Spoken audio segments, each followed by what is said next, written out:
¿Cómo están mis queridos amigos y amigas? Bienvenidos al canal de YouTube La Voz del Desierto por Antonio Pizarro. Vamos a seguir analizando las plagas de Egipto. Hoy día, mis queridos amigos y amigas, el tema se llama la tierra de Gosén. Porque cuando llegó Jacob con sus hijos a Egipto, el faraón de la época le da la tierra de Gosén para que ellos habiten ahí. Así que cuando comenzaron a caer las plagas en Egipto, Israel estaba viviendo en la tierra de Gosén. Por lo menos hasta la plaga número 3 les afecta. Pero después vamos a ver que después ya no le afecta. Únicamente después las plagas caen sobre los egipcios. Y Dios hace una diferencia entre Israel, su pueblo, y los egipcios. Vamos a ubicar la palabra de Dios en el libro de Éxodo, capítulo 8, versículo 20. Hoy día nos toca analizar la plaga de moscas y la plaga del ganado. ¿Qué representaban para los egipcios las moscas? Es interesante que aquí estoy investigando yo, porque siempre es bueno investigar. En la cultura, en la cultura egipcia, las moscas tenían algo bien interesante. Las moscas estaban relacionadas con tenacidad, con esfuerzo. De hecho, en el galardón que se le daba a los soldados valientes, se le daba una mosca. El faraón le daba como el galardón una mosca. Está relacionada con valentía, en medio de las adversidades.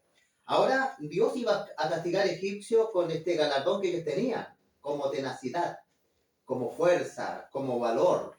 Y vamos a ver cómo ahora Dios utiliza todo tipo de moscas para poder mandar esta plaga, porque el faraón no quería dejar ir a los israelitas de Egipto para servir a Dios. Pero en esta plaga interesante, hay una diferencia que el Señor marca, que hoy día vamos a estudiar juntos.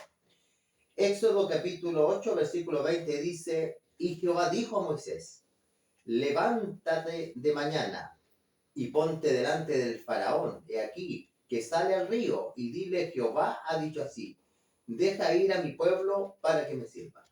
¿Saben que realmente la valentía que tiene Moisés y Aarón en el Señor es grande? Porque ellos tenían que enfrentar al faraón, al hombre poderoso de la época, y no tener miedo a lo que decía Jehová y cuál era el mensaje. Hoy día, como nosotros, hijos de Dios, somos pequeñitos, ¿ya? Pero no tenemos que tener miedo de entregar el mensaje hoy día a la gente que no conoce a Dios, o la gente que se ha enfriado. Eran valientes. Versículo 21 dice, porque si no dejas ir a mi pueblo, he aquí yo enviaré sobre ti, sobre tus siervos, sobre tu pueblo, sobre tu casa, toda clase de mosca. Lo que Jehová iba a mandar no eran unas moscas, sino todo tipo de mosca al pueblo, ¿ya? Sobre sus casas, toda clase de mosca, a la casa de los egipcios, señalarán toda clase de moscas, asimismo la tierra donde ellos estén. Pero miren, en el versículo 22 aparece algo bien interesante, dice, aquel día dice, yo apartaré, es decir, voy a separar la tierra de Gosén, en el cual habita mi pueblo, para que ninguna clase de mosca haya en ella, a fin de que sepan que yo soy Jehová en medio de la tierra. Las moscas, todo tipo de moscas iban a llegar a los egipcios, pero ahora de esta plaga el Señor iba a apartar la tierra de Gosén, donde vivía Israel. ¿Qué aprendemos de esto? A medida que va pasando este tiempo van a caer plagas, quizá el COVID es una plaga de tantas más que van a llegar, pero lo que nosotros tenemos que tener confianza cuando lleguen las plagas postreras que dice la Escritura, como después vamos a estudiar, Dios va a hacer una diferencia. En la tierra de Gosén representan a los que creen en Dios. Con esto no quiero decir que ustedes no se vacunen, no quiero decir eso, sino que lo que estoy hablando es que vamos a tener una protección celestial, vamos a tener una protección divina por los santos ángeles del Señor. Por eso acá dice la Escritura de que Dios iba a hacer una diferencia. En la tierra de Gosén, donde estaba la iglesia, donde estaban los creyentes en Dios, no iba a haber ningún tipo de mosca. Versículo 23 dice, y yo pondré redención entre mi pueblo y el tuyo. Mañana será esta señal. Iba a haber una diferencia entre los egipcios y una diferencia entre los israelitas, que eran los esclavos, que el diablo no quería dejar que sirvieran a Dios. Hoy de manera lo mismo, en este tiempo Dios ha hecho redención. La palabra redención en el idioma griego y el hebreo significa que nos ha comprado, redimir, es que ha pagado una deuda. Dios había pagado una deuda en el Antiguo Testamento con su pueblo, porque el pueblo se había alejado de Dios, porque ni siquiera se acordaban quién era Dios. Recuerden ustedes que cuando Moisés se le aparece Dios, Moisés ni siquiera sabía el nombre de Dios. Le dijo, ¿cuál es tu nombre? Pues? Y Dios se revela como Jehová, ese es mi nombre, ¿ya? Entonces aquí vemos nosotros de que Dios los compra a ellos por la sangre de los animalitos que representa a Jesús. Versículo 24 dice, y Jehová lo hizo así. Vino sobre Egipto toda clase de moscas, molestísimas, eran molestísimas estas moscas que era representación de valor, de tenacidad en la guerra. Dice, sobre la casa del faraón, sobre la casa de sus siervos y todo el país de Egipto, y la tierra fue corrompida a causa de ella. Esto mismo que era símbolo de valor, valentía en las batallas, ahora Dios utiliza todo tipo de mosca molestísima y la tierra se corrompe a causa de ella. ¿Saben ustedes que algo bien interesante? Que las moscas tienen una característica, aunque fueron creadas por Dios, pero las moscas siempre se están parando sobre todos. Nosotros como hijos de Dios también tenemos que no ser como moscas. Las moscas muchas veces se paran donde están en los lugares menos inoportunos y de ahí van contaminando y se van parando, a veces se van parando en los alimentos. Nosotros como hijos de Dios tenemos, ¿cierto?, que obedecer al Señor y como dice la Escritura, servirle a Dios. Porque Dios lo que quería que Israel le fuera a servir, a adorarle al Señor. En medio de esta pandemia, que quizás muchas iglesias están cerradas, no tienen los aforos, es bonito que sigamos haciendo iglesias juntos, compartiendo un mensaje, la palabra de Dios. Yo no estoy representando ninguna iglesia, yo estoy representando a Jesucristo, estoy representando a Jehová, su palabra, porque hay hijos sinceros en todos lugares, en todas las iglesias. Estamos compartiendo un mensaje de la palabra del Señor. Y dice el versículo 25, entonces Faraón llamó a Moisés y Aarón y le dijo, ahora el faraón le dice a Moisés y Aarón, ¿saben qué? Vayan y ofrezcan sacrificio a vuestro Dios en la tierra, es decir, aquí en Egipto. Interesante, nosotros no podemos servir al Señor. El Señor Jesucristo dijo que nosotros no podemos amar al mundo o a Dios. No podemos tener dos señores. El trabajo de Dios es que ellos no adoraran en Egipto. El trabajo de Dios y la meta de Dios es que ellos salieran de Egipto, fueran a la Canaán. Dios los quería llevar al Sinaí para darle los mandamientos, darle el santuario que representaba el plan de la salvación. Quería darle cosas maravillosas, pero no tenerlos en Egipto. De hecho, Dios le había dicho a Abraham que iban a estar 400 años en Egipto. Estuvieron 430 años, pero Dios los sacó con mano poderosa. Versículo 26 dice, y Moisés respondió, no conviene que hagamos así, porque ofreceríamos a Jehová, nuestro Dios, la abominación de los egipcios. Claro, era una abominación. Recuerden ustedes que lo que querían animalitos era algo que era una abominación para ellos, ¿ya? La gente que eran los pastores, ¿ya? Era una abominación que ellos ofrecieran animales, porque en esas culturas los animales eran dioses, ¿ya? Sacrificaríamos, dice, la abominación de los egipcios delante de ellos.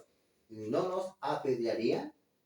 Camino de 3 días iremos por el desierto, ofreceremos sacrificios a Jehová nuestro Dios, como Él nos dirá. Interesante, ¿cierto? Nosotros tenemos que adorar a Dios como Jehová dice, no como nos imponga el faraón. Dijo Moisés claramente, vamos a ofrecer sacrificios a Jehová nuestro Dios como Él nos dirá. Importante hoy día, hermano, que nosotros no creamos lo que crea el hombre. Lo que tenemos que creer es lo que Dios ha dicho mediante su palabra. Esto es algo muy importante. En el tiempo final la Biblia dice que iban a aparecer falsos profetas. ¿Qué es un profeta? Alguien que trae un mensaje de Dios. Pero ese mensaje de Dios, el falso profeta, no es de Dios, es de otra fuente. ¿Y cómo saber cuando un mensaje es de Dios? Cuando un mensaje de Dios tiene que estar de acuerdo a toda la palabra de Dios, a los 36 libros de la Escritura. Hay que hacer las cosas como Dios dice. Versículo 28 dice, y dijo Faraón, yo dejaré ir para que ofrezcáis sacrificios a Jehová vuestro Dios en el desierto. Con tal dice que no vayáis más allá de lejos, orad por mí. Nuevamente el faraón quiere que oren por él, pero el problema es que el faraón no cambia. Siempre el faraón sigue siendo el mismo, se le sigue endureciendo el corazón hacia Dios. Y respondió Moisés, he aquí, al salir yo de tu presencia, rogaré a Jehová que las diversas clases de moscas se vayan de Faraón y de sus siervos, de su pueblo, mañana. Con tal que Faraón dice, no falte más, no dejando ir al pueblo a dar sacrificios a Jehová. Esa era la manera de adorar antes, hacer sacrificios. Cuando el pecado llegó a existir, Adán y Eva fueron cubiertos por las pieles de un animalito. Nunca fue el propósito de Dios matar animales. Nunca fue. Pero que Dios quería ilustrar cuán grande es el pecado, que se necesita una vida para poder cubrir la vida de todos los seres humanos. Y esa vida fue la vida de Jesucristo. Y dice la Escritura en el versículo 30, entonces Moisés salió de la presencia del faraón y oró a Jehová. Y Jehová hizo conforme a las palabras de Moisés. Quitó todas las clases de moscas del faraón, de su siervo, de su pueblo, sin que quedara una. Dios cumplió la palabra. Pero el faraón cumpliría su palabra. Más el faraón endureció aún, dice, esta vez su corazón y no dejó ir al pueblo. Yo te quiero decir una cosa, mi querido amigo y amiga, hermano, hermana, que cuando tú quieras conocer al Señor, no hay para qué ser un fanático religioso, no hay para qué muchas veces querer espiritualizar todo. La vida está compuesta de muchas cosas, cada cosa tiene su lugar, el trabajo, el deporte, lo espiritual, todo tiene su espacio, ¿ya? Pero lo importante es que cuando nosotros queramos buscar al Señor, el diablo va a hacer todo lo posible por mantenernos en Egipto. El diablo va a hacer todo lo posible para que nosotros no busquemos a Dios. Porque nosotros cuando busquemos a Dios vamos a estar en Gosén, vamos a estar ante la protección de Dios y vamos a formar parte del pacto de la redención. Lo cual nosotros, Cristo, mediante su sacrificio en el Calvario, murió por nuestros pecados. Y Él está intercediendo por nosotros en el cielo. Así que eso es muy importante, hermanito. Ahora vamos a ver la otra plaga que es cortita, la plaga en el ganado. En Egipto también la vaca era un dios. El dios Api tenía su esposa.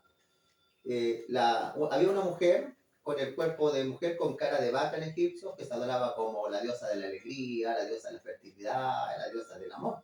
Y también estaba el dios Api, que era también un toro que era representación de la fertilidad, de la reproducción y de la vida. Ya, estos eran los egipcios. Ahora vamos a ver que el Señor le iba a tocar ahora su ganado con pestes a los animales, ¿ya? Versículo 9.1 dice, entonces Jehová dijo a Moisés, entra a la presencia del faraón y dile, Jehová el Dios de los hebreos dice así, deja ir a mi pueblo para que me sirva. Nuevamente el Señor viene, ¿cierto?, a decirle al faraón, deja que mi pueblo me sirva, déjalos. Porque si no lo quieres, dejarlo ir y lo retienes aún, y aquí la mano de Jehová está sobre tu ganado, que están en el campo, caballos, asnos, camellos, vacas, ovejas, con plaga gravísima. Iba a ser castigado el faraón porque no quería dejar a Israel, dejarlo libre, era la mano de obra. Es terrible, ¿cierto?, cuando el diablo se acostumbró a tener personas en su poder. ¿Cuántas personas el diablo hoy día no tienen el alcohol, en las drogas? Hoy día el diablo tiene a la gente en muchas cosas terribles, en el espiritismo, en la brujería, en la superstición, en tantas cosas que lo tiene, trabajando de lunes a lunes para que no haya un espacio para escuchar la palabra de Dios. Pero mira lo que dice el versículo 4, y Jehová hará separación entre los ganados de Israel y de los egipcios. Nuevamente Dios en Egipto llega la plaga, pero en la tierra de Gosén no iba a haber plaga. De modo dice que no muera nada de todos los hijos de Israel. Y Jehová fijó plazo diciendo, mañana hará Jehová esta cosa en la tierra. Dios le daba plazo. ¿Cuánto plazo el Señor nos ha dado para que le busquemos? Hoy día veamos cómo está el mundo, la violencia, la gente anda agresiva, la gente está cómoda. Hoy día la gente no piensa, no procesa lo que dice, la gente quiere que le hagan todo. Es terrible hoy día como se está viviendo hoy día el mundo. Por eso el Señor hoy día nos está dando un plazo hasta que regrese a Jesucristo. Al día siguiente Jehová hizo aquello y murió todo el ganado de Egipto, mas el ganado de los hijos de Israel no murió uno. Entonces Faraón envió aquí que el ganado de los hijos de Israel no había muerto. El faraón supo que no había muerto, que la maldición estaba en Egipto. Hermano, la maldición hoy día está en Egipto, en el mundo, la gente que no quiere nada con Dios. Pero el Señor va a cuidar las cosas materiales de los hijos de Dios y lo más importante, la vida eterna. Entonces el faraón envió, he aquí, que el ganado de los hijos de Israel no había muerto uno, mas el corazón del faraón se endureció y no dejó ir al pueblo. Nuevamente el corazón del faraón se endurece. Hermano, el llamado de hoy día es que formemos parte de Gosén, de los creyentes en Dios, y pasemos al pacto de la redención para que seamos protegidos cuando venga el día de Dios, ¿ya? El día de Dios, de la ira de Dios. están cayendo plagas en este mundo, están con cosas muy malas, pero Dios siempre va a cuidar a sus hijos, ¿ya? Dios siempre va a darle cobertura a sus hijos. Hermanos, que Dios los bendiga. Ahora vamos a hacer una oración. Vamos a inclinar el rostro. Padre bendito que estás en lo alto de los cielos, Señor, te damos las gracias por estudiar tu palabra, que tengamos confianza en este tiempo, que no nos desesperemos, perdamos la fe de todo lo que está pasando en el mundo, porque Jesucristo dijo que estaría con nosotros todos los días hasta el final de los tiempos. Que tú seas con nuestros hermanos, tú puedas sigas bendiciendo a todos ellos, los que están escuchando el canal, que se suscriban personas, no para, como dice la gente, para seguir a alguien, sino para seguir compartiendo tu palabra, Señor. Te pedimos todo esto en el nombre de tu Hijo Cristo Jesús. Amén. Nos vemos, mis queridos hermanos.